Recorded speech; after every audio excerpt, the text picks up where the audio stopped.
ტოტო კუტუნიო გლდანის პარკში 80-იანი წლების ყველაზე პოპულარული იტალიელი მომღერალი თბილისშია. უფასო კონცერტი შობის დღესასწაულთან დაკავშირებით გლდანის პარკში დღეს 7 საათზე დაიწყება. მერის მხარდაჭერით იტალიელი მომღერალი საქართველოში ორმა კერძო კომპანიამ ჩამოიყვანა. ეს თბილისში მისი უკვე მეორე სტუმრობაა. ტოტო კუტუნიო საქართველოში 2007 წლის ივლისშიც იმყოფებოდა. სოფო ოხანაშვილი უკვე ელოდება გლდანის პარკში ტოტო კუტუნიოს, რომელიც ახლა პირდაპირ ეთერში ჩაგორთება. სოფო, როგორი განწყობით ხვდება გლდანის მოსახლეობა ცნობილ იტალიელ მომღერალს? კონცერტის დაწყებამდე 3 საათზე ნაკლები რჩება. ამ დროისთვის გლდანის პარკში ყველაფერი მზად არის იმისთვის, რომ საღამოს დაგეგმილმა შოუ პროგრამა მაღალ დონეზე ჩაიაროს. ამ დროისთვის უკვე მთლიანად დამონტაჟებულია სცენა, სპეციალისტები მუშაობენ ბოლო ტექნიკურ დეტალებზე. ამ წუთებში მიმდინარეობს განათებისა და გახმოვანების სისტემების კიდევ ერთხელ გადამოწმება, რომ საღამოს დაგეგმილმა შოუ პროგრამამ, როგორც გითხარით, მაღალ დონეზე და ხარვეზების გარეშე ჩაიაროს.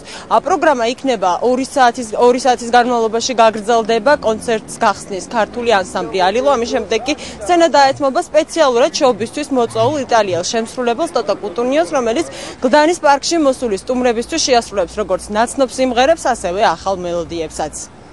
დასწრება იქნება უფასო მსმენელისათვის, იქნება ძალიან კარგი საღამო, იგი შეასრულებს როგორც ყველასათვის ნაცნობ და უკვე გახიტებულ სიმღერებს, ასევე ჯერჯერობით ჩვენთვის უცნობ სიმღერებს. საახალწლო განწყობაზე მსმენელისათვის ასევე იზრუნებენ ანსამბლ ალილოს წევრები, ველით ყველას ძალიან ლამაზი საშობაო საღამოს გასატარებლად. სანახაობა ალბათ იქნება ძალიან კარგი.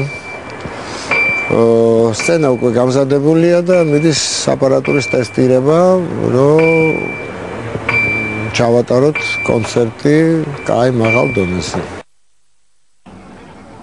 როგორც გითხარით, კონცერტი ზუსტად 7 საათზე დაიწყება, ვისაც სურვილი გაქვთ, რომ გლდანის პარკში მოხვიდეთ და ტოტო კუტუნიოს სიმღერებს და კონცერტს დაესწროთ, თქვენ უკვე შეგიძლიათ მოსვლა. იმისთვის, რომ მოისმინოთ როგორც თქვენთვის კარგად ნაცნობი ჰიტები, ასევე ახალი სიმღერებიც.